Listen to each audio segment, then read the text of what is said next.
Sina Calvin Abueva, Terence Romeo na naruroon para sa unang pagsasanay ng gilas para sa Asiad.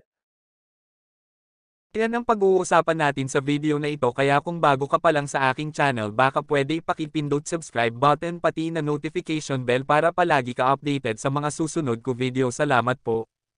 Pinagsama-sama ng Team Cone ang 12-man lineup na puno ng mga sorpresang pagpipilian para sa kampanya ng Gilas Pilipinas sa 19th Asian Games sa Hangzhou, China sa loob ng 2 linggo. Ang enigmatic forward ng Magnolia na si Calvin Abueva at ang flamboyant na San Miguel guard na si Terence Romeo ang nanguna sa mga bagong mukha at nagbabalik sa isang lineup ng Gilas.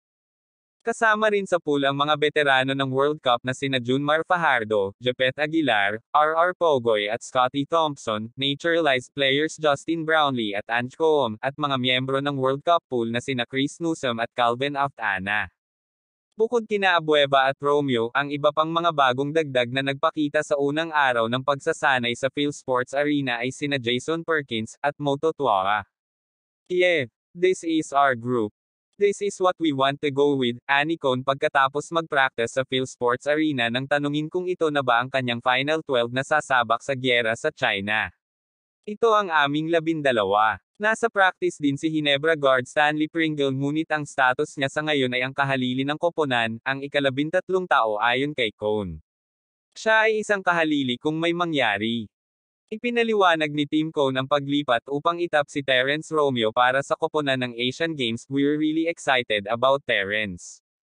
I think he can impact us big time. Sa mata ng Philippine men's basketball coach na si Team Cone, si Terence Romeo ay hindi lang isang prolific offensive player, kundi isa na marunong ding maglaro ng depensa. Sinabi ng veteranong mentor na malaking konsiderasyon ang kadahilanan ng ang 3-time PBA scoring champion ay tinapik para maging bahagi ng Gilas Pilipinas unit patungo sa Hangzhou, China para sa 19th Asian Games.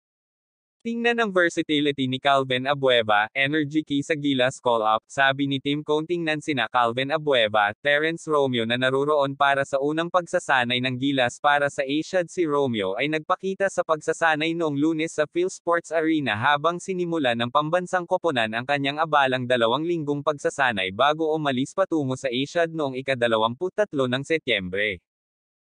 Siyempre, si Cone ay palaging kilala sa kanyang pagkahilig sa depensa mula sa kanyang mga araw sa Alaska, ang prangkisa ng Pure Foods, hanggang sa Barangay Ginebra. Huwag mo kalimutan mag-like and subscribe sa aking channel. Maraming salamat po.